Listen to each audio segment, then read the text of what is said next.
Welcome friends, welcome to India சமையல். இன்றைக்கி வீடியோவில் இட்லி, தோசை, சப்பாத்திக்கு சைட் டிஷ்ஷாக இந்த மாதிரி தக்காளி ஊறுகாயை செஞ்சு வச்சுக்கோங்க. ஸ்டோர் பண்ணி வச்சுக்கிட்டிங்கன்னா ரொம்ப நாளும் கெட்டு போகாமல் இருக்கும்.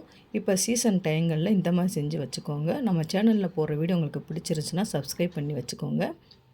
நான் 1 கிலோ அளவுக்கு தக்காளியை நல்லா வாஷ் பண்ணிவிட்டு துணியால் இந்த மாதிரி தொடச்சி எடுத்து வச்சுக்கோங்க. கொஞ்சம் கூட தண்ணி எதுவுமே இருக்கக்கூடாது. இப்போ இந்த மாதிரி நடுவில் இந்த காம்பெல்லாம் நம்ம கட் பண்ணி எடுத்துக்கலாம்.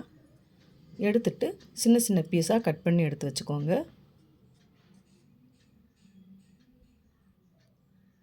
இப்போ இந்த அளவுக்கு சின்ன பீஸாக கட் பண்ணி எடுத்து வச்சாச்சு.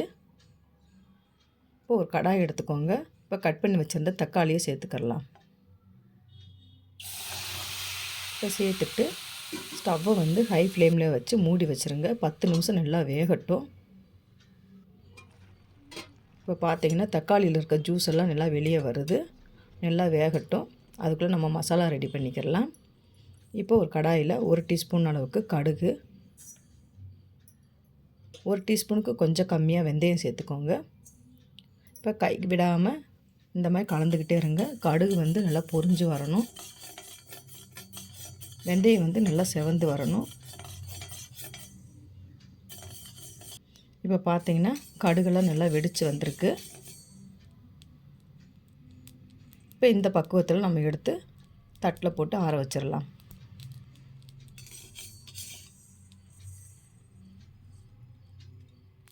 இப்போ ஒரு மிக்ஸி ஜார் எடுத்துக்கோங்க. இப்போ கடுகு வெந்தயத்தையும் நல்லா நைஸாக அரைச்சி எடுத்துகிட்டு வந்துடலாம். இப்போ இந்த அளவுக்கு நல்லா நைஸாக அரைச்சாச்சு. இது அப்படியே இருக்கட்டும். இப்போ ஓப்பன் பண்ணி பார்த்தீங்கன்னா தக்காளி நல்லா வெந்து வந்திருக்கு.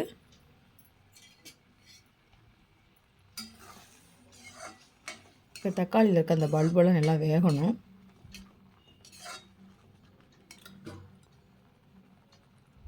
இன்னும் கொஞ்சம் நேரம் நல்லா வேகட்டும்.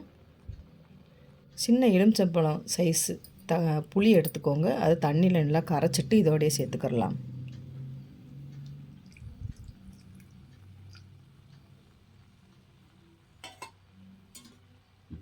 இப்போ சேர்த்துட்டு நல்லா கலந்து விட்டுக்கோங்க.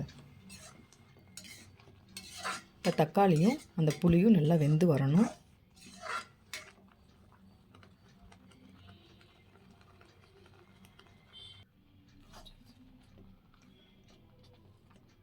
இப்போ நல்லா வெந்து வந்திருக்கு. இதை அப்படியே வேறு தட்டில் போட்டு வச்சிடலாம். இப்போ அதே கடாயில் 6 டீஸ்பூன் அளவுக்கு நல்லெண்ணெய் சேர்த்துக்கோங்க. நல்லெண்ணெய் சேர்த்துக்கிட்டிங்கன்னா டேஸ்ட்டு நல்லாயிருக்கும். எண்ணெய் நல்லா சூடாகட்டும். இப்போ எண்ணெய் நல்லா சூடான பிறகு 1 டீஸ்பூன் அளவுக்கு கடுகு நல்லா பொரியட்டும். ஒரு வரமிளகா சேர்த்துக்கோங்க. இப்போ சேர்த்துட்டு நல்லா கலந்து விட்டுக்கோங்க. 10 பல் பூண்டு சேர்த்துக்கிறலாம். இப்போ பூண்டு நல்லா பொரிஞ்சு வரணும்.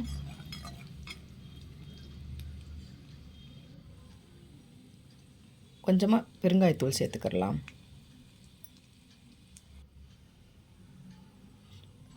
மிளகாத்தூள் 2 டீஸ்பூன் அளவுக்கு நான் சேர்த்துருக்கேன். நீங்கள் காரத்துக்கு தேவையான அளவு சேர்த்துக்கலாம். உப்பு 1 டீஸ்பூன் அளவுக்கு சேர்த்துக்கலாம். இப்போ சேர்த்துட்டு நல்லா கலந்து விட்டுக்கோங்க.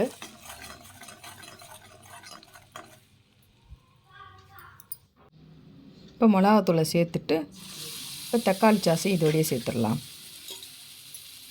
இப்போ சேர்த்துட்டு நல்லா கலந்து விட்டுக்கோங்க. ஸ்டவ்வை லோ ஃப்ளேம்லேயே வச்சுக்கிடலாம். எண்ணெய் நல்லா பிரிஞ்சு வரணும். அந்த அளவுக்கு நல்லா வேகட்டும். இப்போயே பார்த்தீங்கன்னா கடாயில் ஒட்டாமல் தான் வந்திருக்கு.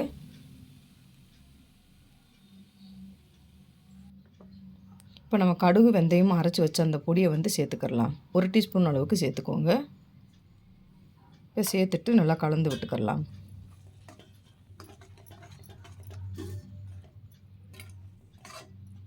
ஒரு 2 நிமிஷம் நல்லா வேகட்டும்.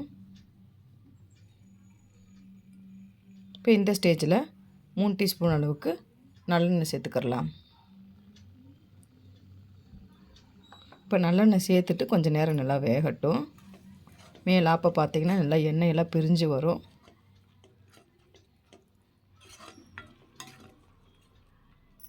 சூப்பரான தக்காளி ஊறுகாய் ரெடி ஆயிடுச்சு. இது சப்பாத்தி, பூரி, இட்லி, தோசை, இடியாப்பம், பூரி, இந்த மாதிரி 3 சாதத்துக்கு சைட் டிஷ்ஷாக செஞ்சு வச்சுக்கோங்க. ரொம்ப நாளும் கெட்டு போகாமல் இருக்கும். சூப்பரான தக்காளி ஊறுகாய் வந்து ரெடி ஆயிடுச்சு. சப்பாத்தி, பூரி, இட்லி, தோசை, இடியாப்பம், பூரி, இந்த மாதிரி 3 சாதத்துக்கு சைட் டிஷ்ஷாக செஞ்சு வச்சுக்கோங்க. ரொம்ப நாளும் கெட்டு போகாமல் இருக்கும். சூப்பரான தக்காளி ஊறுகாய் வந்து ரெடி ஆயிடுச்சு. தோசை இட்லிக்கெல்லாம் சாப்பிட்றப்ப டேஸ்ட்டு சூப்பராக இருக்கும். 10 நாள் ஆனாலும் கெட்டு போகாமையும் இருக்கும். இந்த மாதிரி ட்ரை பண்ணி பாருங்கள் ஃப்ரெண்ட்ஸ்.